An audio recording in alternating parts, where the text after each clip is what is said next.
Hello, welcome back to 10 and 2. Today we're working on this 1974 Ferrari 308 GT4.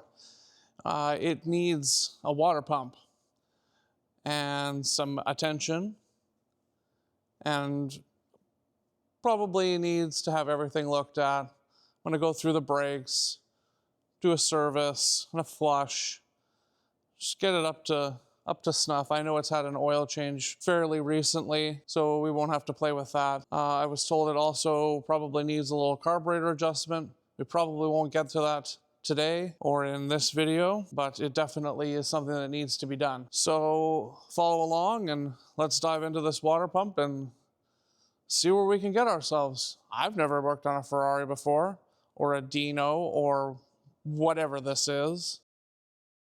Somebody already opened my Christmas present for today. Thanks, Gord. But he tells me it's a water pump for a Ferrari. So we'll see. It does say here Ferrari, water pump, O-ring, rebuild kit. Oh, a water pump and a rebuild kit. I guess, good. That's good. Some bubble wrap for later. Miscellaneous O-rings. More bubble wrap.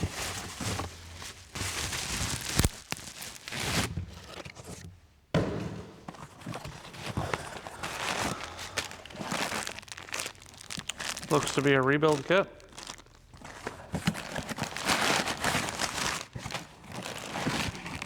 And a water pump. Oh, and the world's tiniest woodruff key.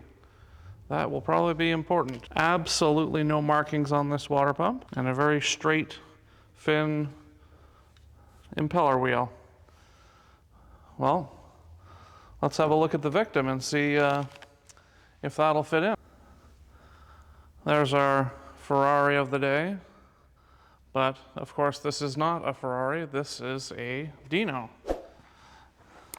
In 1975, Dino 308 GT4, built by the great Enzo in honor of his late son.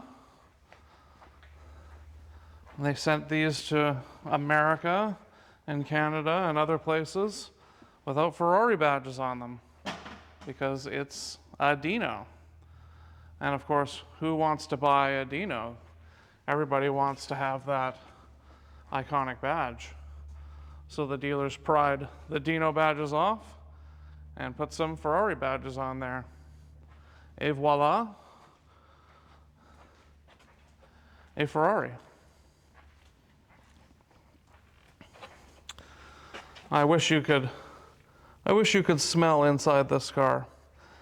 The leather still smells like a brand new pair of shoes.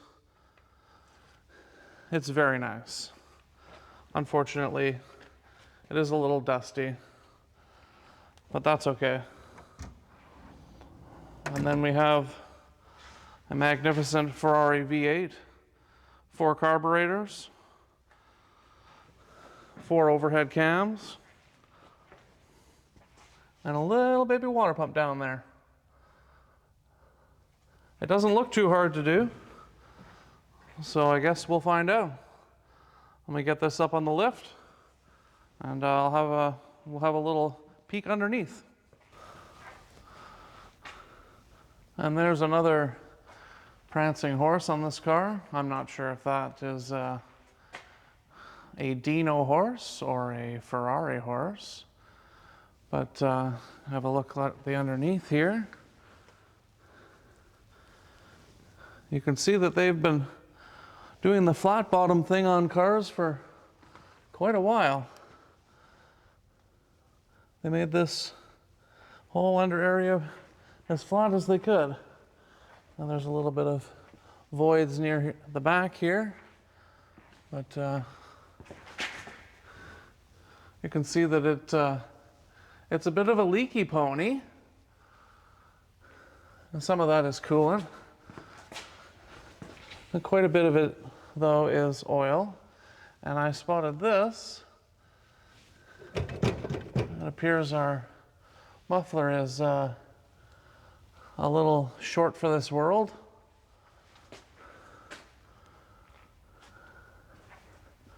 And then I gotta get to the water pump that's up there. But I see that this inner fender here unscrews, so I think I'll take that tire off and the inner fender and see if it's easier to work in that direction. Well, all right, the coolant is mostly drained, and I'm ready to tackle this water pump. And as we've done before, I'm gonna try and loosen this nut off holding the pulley on the water pump before we get started while the belt's still attached. Unfortunately, it's just one large bolt, and I wouldn't normally recommend using an impact on a job like this, but if you hold the pulley so it doesn't wrap back and forth too fast and potentially break something, it's okay to try the impact a little bit.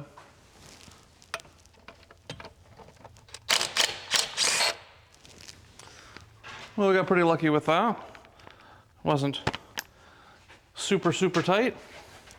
And now I gotta loosen off the alternator adjuster, get this belt out of the way. One belt, one very small belt. And we can just remember that the writing was facing out.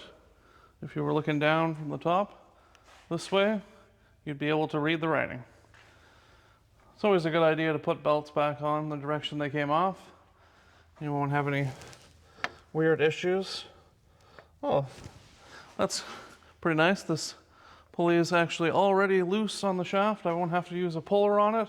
That was very nice of you, Ferrari. I used this bolt with no head, but it's got a T on it to slide in the adjuster, so you only have to loosen the nut. You don't have to worry about grabbing anything in behind there. Well, that cover is substantially looser than the other one, but I don't know if I can actually jiggle it all the way out of there. But there's enough room to get at the water pump bolts on this side now. Just need to figure out why I can't get the other cover off.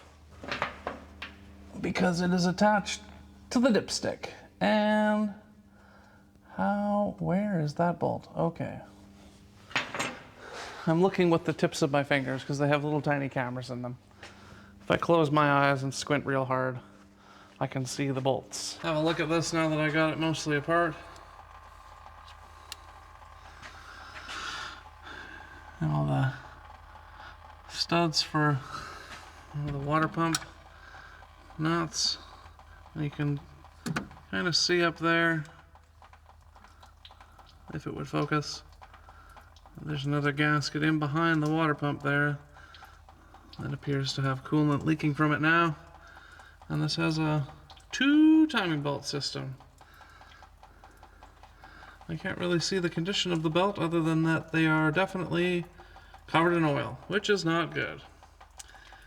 Now I'm going to let this leak for a while and think about what it's done, and hopefully I can get that water pump off without too much excitement. All right, well, I've decided to take that coolant pipe off, give myself a little extra room. I'll get a little bit of room from doing that. See if it's enough room to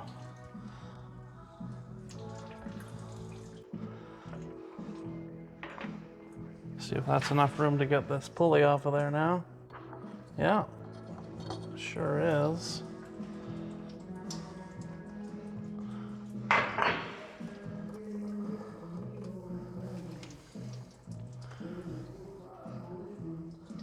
Well, there's quite a bit of play in that water pump shaft.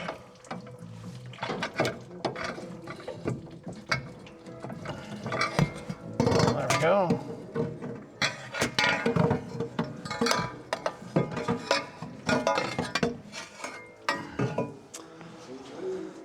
One timing cover removed. You can see just how dirty that is in there.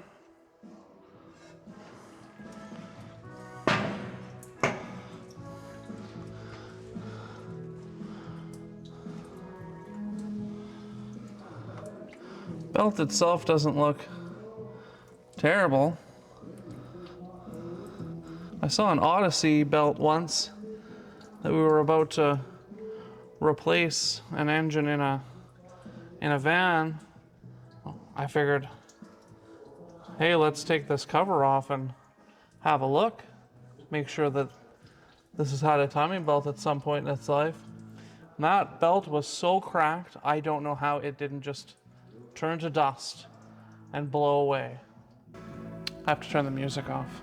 Now you can see here I've pulled that coolant hose off and gotten the timing cover off of the one side, the water pump.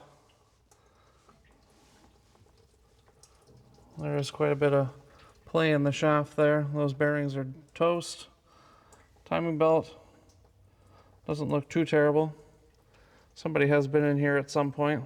I see some white paint pen marks. There's a green mark on the damper, if that is a damper. Who knows? I am no Ferrari expert. And see if I can jiggle this water pump off now. Oh, and there was washers on all of those studs on the water pump. Once I got that pulley off, I realized that and carefully took them all out. They were all just one per stud, not like the rest of the stuff where it's, I don't know, how many washers you want to put on this one? All right, well, I fiddled with it and I jiggled with it, and it just didn't want to let go from this this housing here. So I figured, well, I've already disturbed that gasket in behind there. I'll just take the whole thing off. It was just two big hoses in behind, two little hoses, the big steel pipe there, and the whole thing comes right on out. And then in the back, there's an O-ring. I guess that's what that O-ring in the box was for, is for that. So I guess they know that you're gonna have to take this whole water pump and housing out of the car to replace it if it's been in there for any length of time. It looks like it's growing a little bit of yellow fungus there. So I'll have to clean this housing. I guess while I'm here, I'll take this thermostat housing off and see what it looks like in there. You know that this is all leaking. Well, let me get this cleaned up. All right, so I finally got the water pump out of the housing. It was just very stuck onto these studs and the dowel pins, and then the gasket that I had to scrape off. So hopefully to prevent that from happening again next time, making a huge mess, I like to put some grease on my gaskets. Just a little bit. Just paint some on there with your finger paint. Just enough to take it home and show your mother. Look what I made. A greasy gasket. And a little on the other side. And that'll just help prevent that gasket from welding itself to the water pump. It might even improve the seal a little bit. And it'll make taking it off next time just that much easier. See, just a light little coat. You can wipe off any excess. Really, once you've wiped it on there, any that you can wipe off is just excess, unnecessary. And I started to take the old water pump apart to see if I could rebuild it, because it had this handy dandy little nut holding the impeller on. So I figured, what the heck? Let's try taking this apart. So I did take the impeller off, and then I figured out that you could just drive the shaft out. There's nothing holding it in. There's a nut on this end and a nut on the other end for the pulley. But they sent me the wrong kit. The bearings are the wrong size. The seal's probably the wrong size. So I'll just keep this safe somewhere until the right parts show up and I can install them. And now I'm just going to put this water pump on here and then install this whole assembly back into the car. And I'm going to change the 3 large hoses that come into this water pump housing with some of this leftover blue hose from the Manta project. And see what other kind of trouble we can get into with this. When I have some kicking around, I like to use diesel fuel on my gaskets too, especially when I'm rebuilding a carburetor. That way,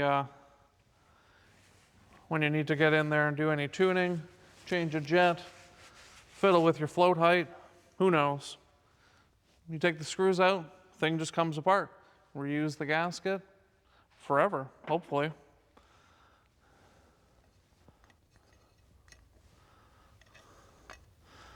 And if not, then maybe down the road, the next guy who has the joy of ownership will thank you when he takes this apart and doesn't need a new gasket. I mean, you should probably change the gasket if you're changing the water pump, but at least this way you won't have to scrape it. Just like that. Just falls back together, no problemo.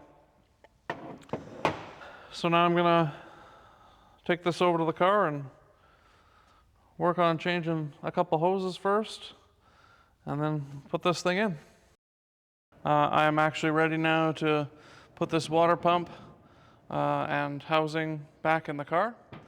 But before I do, I want to put a little anti-sneeze on these studs sticking out of the block here so we don't have some corrosion between this housing, which is probably bajillions of dollars, and make it a little easier to go on and come off, hopefully. A fun fact for you, I don't know if you know why they call it anti-sneeze, but I can tell you the answer. It's because if you put enough of it up your nose, you'll never sneeze again. So just be careful with that. You definitely don't want to put too much on. Just a light little coat, all you need, and the threads will work it down there.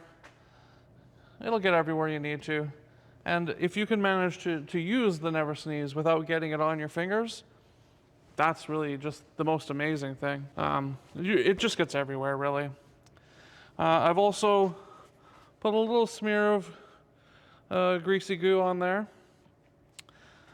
just so we don't have sticking. I don't know. It's just something I like to do with the O-rings. I've got this clamp on here, loaded up. I've got to try and get the pipe on to this one, and then stick this onto the pipe that's in there, and then get 4 studs and holes all at the exact same time. So watch now as I struggle and nothing happens for the next 15 minutes.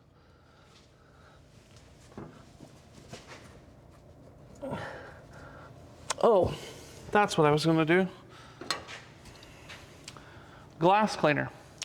Glass cleaner on the inside of your hose will help it slide on a little easier, and once it's on, it's not harming anything. So I'm just going to go ahead and take that right back out of there again. This would be great if I had just like another arm growing out of my forehead with really small fingers, but they were really strong. Well, time to go do something else. Maybe I'll finish the Manta. Yeah, that one. Monza's a different car. Never worked on one of those.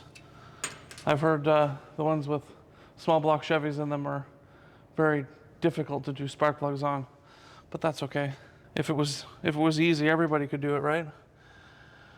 No, seriously, I guess I should just get back to this. Where'd I throw that pick? Oh, no, it's still up here. This is just the most fun you could have. Who thought this was a good idea? All right, so I took the bottom pipe off of its mount, moved it back. So I only had to fight the top hose connection to get it on. I have it started now. I've got the pump pushed on far enough that I could start 2 nuts, just so it can't come any further this way and pop off the top hose, which is still on. And now I can fight this lower hose and try to get it to go on. And yeah, I may have to go up there and do some jiggling and dancing, because I don't think that I'm going to be able to get it from here, because I don't think I can get 2 hands far enough in there. This, I guess, is why they charge so much at Ferrari to do this job. Well, I've got this water pump installed mostly now. I'm just tightening up these nuts, and I had to take the lower hose off that runs to the back of the block, and then just get the top one started, put the 2 nuts in, and to hold it from coming back off this way. And then I managed to arm wrestle that lower hose onto there with the help of some glass cleaner, and that way seemed to work pretty well. If you are doing this yourself at home, or wherever you may be doing it, at work, if you work on Ferraris all day, then this is just every day for you, except for you haven't worked on a 308 in a while. I think that if you were to loosen the just the P-clamp that's holding the pipe underneath the rear carburetors there, and just take that right off of the stud, you'd be able to jiggle that pipe far enough back without taking the whole thing apart like I did, just to give yourself enough room to put the pump on and then fight the hose on. But yeah, who doesn't like to fight snakes for a living, right? But I can guarantee that ain't going nowhere. Okay, what do I do now? What do I do now? Now, I'm going to make a new pipe for this one here, this larger connection that goes to the expansion tank up there, because this hose, where did the end of it go? I said, where did the end of it go? Okay, yeah, this hose looks like absolute garbage. So today, it can go in the garbage where it belongs. And since I'm filming up there, you won't be able to see it. So I'll come back when I'm ready to stuff that end on and put the timing covers in place. And I gotta clean those, and who wants to watch me clean stuff? I'm not a cleaner.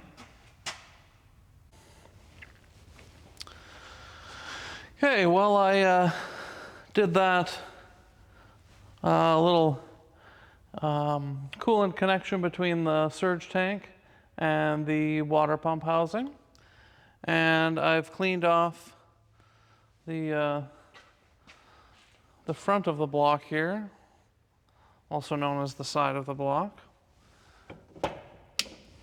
I'd say it's the front though, because that's where the timing cover is. And you can see how much better it looks now. And I got that hose on there. And I was wondering what these lines were for.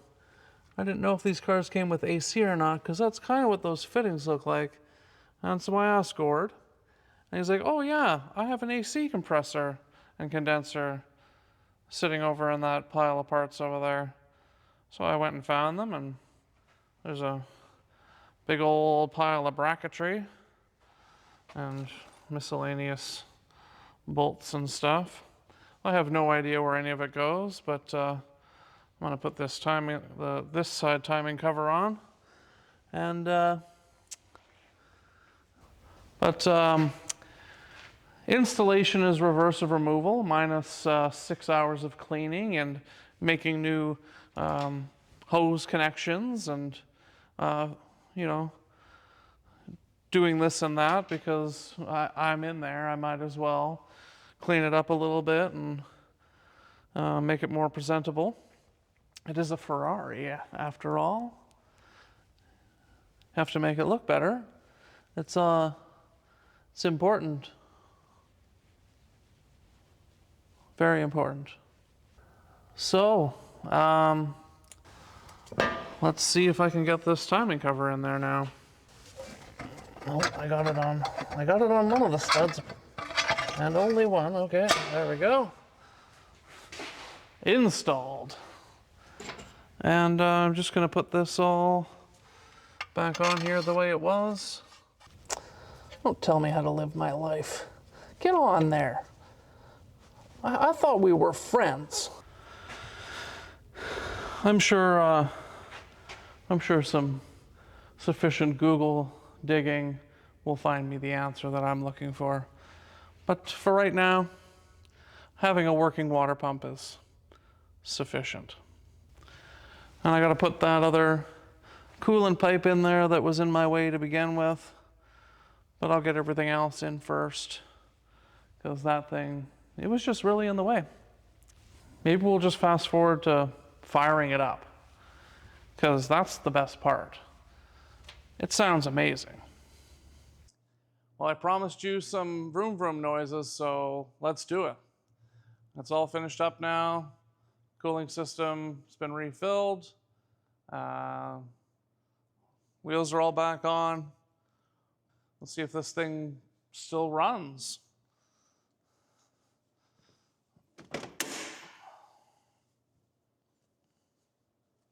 Okay. So first things first, key over here on the Ferrari. We got the reminder, the gentle, very loud reminder, fuel pump noise. Just runs and runs and runs. Okay, and then the starter button's way down here.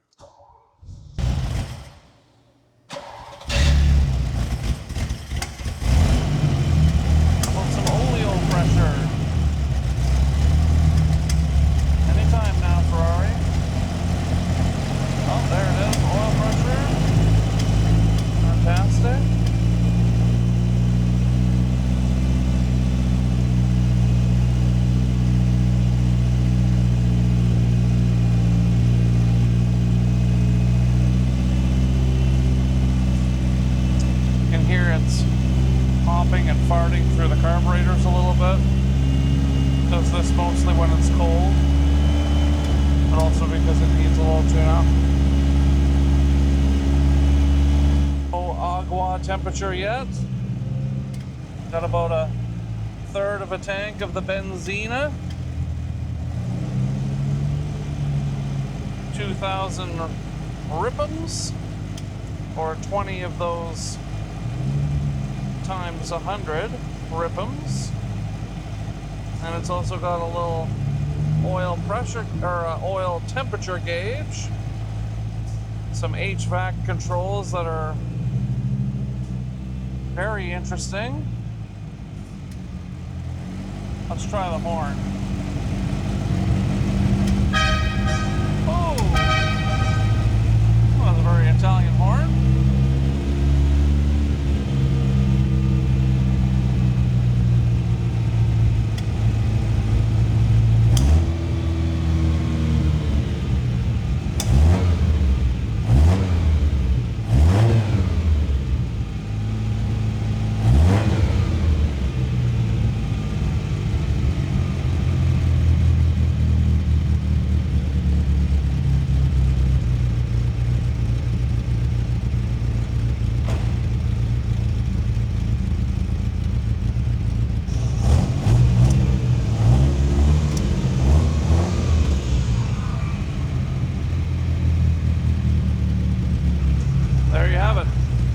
Some vroom vroom noises from the Ferrari.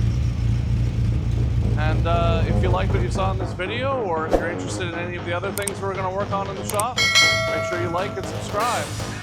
Comment down below. Tell us what you want to see. Tell us what I did wrong. Have a great one.